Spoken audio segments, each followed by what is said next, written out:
네, 전 세계에서 새 선박을 가장 많이 만드는 곳 바로 우리나라입니다. 하지만 이 수리는 한국에서 만든 선박조차 중국과 또 싱가포르에서 하고 있습니다. 중대형 선박을 수리할 시설이 부족하기 때문인데요. 크루즈 부두와 또 방파제까지 빌려 선박을 수리하고 있는 실태. 먼저 최지훈 기자가 리포트로 전해드립니다. 2200톤급 러시아 냉동 운반선 수리 작업이 한창입니다. 프로펠러를 분해해 수리하고 도색하는 작업입니다.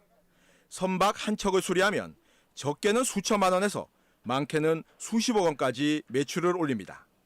하지만 한국에서 수리하는 선박은 대부분 5,000톤급 미만 소형 선박입니다. 우리나라는 대형 선박을 댈 접안 시설이 없고 대형 도크를 가진 수린 조선소도 없기 때문에 대부분 중소형 선박만 수리하러 들어오고 있습니다. 수리 선박이 들어와도 배를 댈 곳이 턱없이 부족합니다. 컨테이너 부두와 크루즈 부두, 방파제까지 빌려 사용하고 있습니다. 접안 시설이 부족하다 보니 수리조선 개인 기업들이 이처럼 바다를 매립해 직접 부두를 만들고 있습니다. 현재 감천항 인근에만 2곳이 공사 중이고 앞으로 2개 더 만들 예정입니다. 단만부두라든지 신선대부두 일부 선석을 수리 목적 선박에 제공하고 있고요.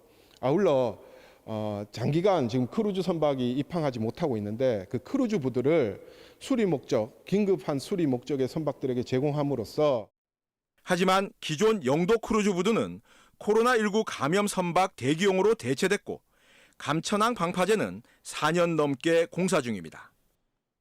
서방파제는 세계 선석의 수리 선박이 접안에 사용을 했었는데 2016년도에 태풍 피해로 인하여 지금까지 사용을 못하고 있어 상당히 애로가 많습니다.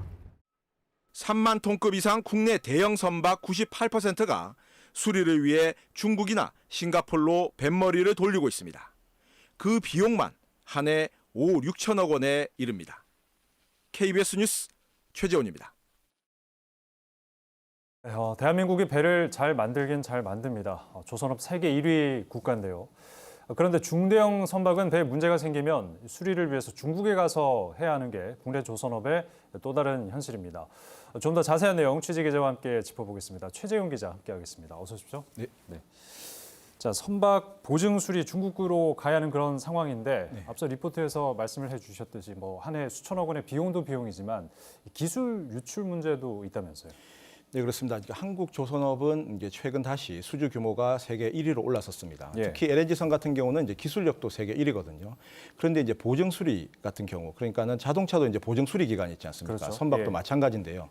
그럴 경우에 이제 그 선주 측에 이 설계도를 넘겨줘야 합니다. 예. 그래서 이게 외국에서 만약 수리를 하게 되면 기술이 유출될 수도 있다. 이런 우려가 나오는 겁니다. 그렇군요. 그리고 지금 선박 개조 시장이 크게 성장을 한다면서요. 네. 국제 해상기구가 선박의 어떤 환경 규제를 좀 강화하면서 기존의 선박들이 좀 개조를 해야 되는 그런 상황인데 여기서 중국이 차지하는 비중이 또 크다면서요. 예, 그렇습니다. 예. 지난해부터 이제 국제 항해를 하는 400톤급 이상 선박들은 그 IMO, 즉 국제해사기구의 강화된 그 배출가스 규제를 받고 있습니다. 네. 선박류의 그 황함유량을 그 3.5%에서 0.5%까지 낮추겠다는 건데요. 예. 이 때문에 이제 벙커시유를 사용하던 선박들도 그 LNG 연료 추진 시스템으로 개조를 하거나 아니면은 배기가스 정화 장치, 이걸 이제 스크러버라고 하는데 네. 이걸로 장착을 해야 됩니다. 이 시설을. 예. 그리고 그 해양 오염 방지를 위해서 선박 평형수 처리 장치도 의무적으로 설치를 해야 합니다. 네. 이 때문에 정부는 그 친환경 선박 전환에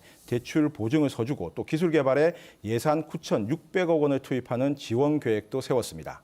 이 때문에 친환경 정화 장치 기술 또한 이제 한국이 외국보다 앞서고 있는데 문제는 이제 이 친환경 선박 개조 시장 역시 대부분 수리 조선 시설을 갖춘 중국과 싱가포르이 차지하고 있다는 겁니다. 네. 그 한국 선박 수리공업 협동조합 그 김기동 이사장 말을 들어보면 친환경 장치 개조를 하려면 대형 도크가 이제 있어야 되는데 한국에는 이제 이를 갖춘 곳이 거의 없기 때문에 개조를 하기 위해서 대부분 중국이나 싱가포르로 가고 있다 이렇게 말하고 있습니다. 네, 그러니까 선박 수리 또 개조 관련 시장은 점점 커지고 있는데 한국이 여기에서 차지하는 비중 과연 얼마나 되는지 지금으로서는 그렇게 크지 않아 보입니다. 예. 그러니까 부산연구원이 지난해 9월 발표한 그 부산 지역 수리조선 산업 고도화 방안이라는 그 자료를 이제 보면 네네. 2018년 기준으로 했을 때 중국의 선박 수리 개조 산업 매출액이 약 7조 원입니다. 7조 원이요. 예, 네. 근데 부산 항만공사가 추산한 그 국내 매출액은 한 5, 6천억 정도거든요. 아, 그러니까는 예. 중국의 한 10분의 1 정도도 안 되는 겁니다.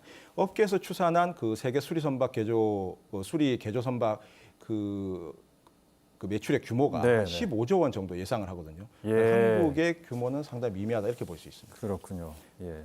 근데 이게 처음부터 사실 이랬던 건 아니거든요. 우리나라는 1980년대부터 1998년까지 약 20년간 선박 수리 개조 부분에서 세계 1위였습니다. 네. 하지만 2006년 현대 미포조선이 신조선으로 전환한 뒤에 대형 수리 조선소가 없어지면서 그 명성을 잃어가기 이제 시작한 겁니다. 네, 선박 수리 개조 산업 육성을 위한 정부 차원의 대책이 좀 필요하지 않을까 하는 생각이 들게 됩니다. 그렇죠. 이제 예. 업계와 이제 전문가들 얘기를 들어보면 예. 선박 그 수리 개조 산업을 육성하기 위해서는 저반 시설을 좀 확충을 해야 된다. 그리고 네. 대형 선박을 유치하기 위한 도크 같은 시설을 좀 만들어야 된다. 이렇게 주장을 하고 있습니다. 그런데 이제 문제는 그 초기 자본이 많이 든다는 거죠. 그렇죠. 그래서 예. 이제 전문가들은 선박 수리업 단지를 그 정부의 정책 자금으로 먼저 만들고 네. 그리고 그 시설을 민간에게 임대해 주는 방식을 이제 제안하기도 하거든요. 그러니까 현재 컨테이너 부두 임대 방식처럼 이제 하자는 겁니다.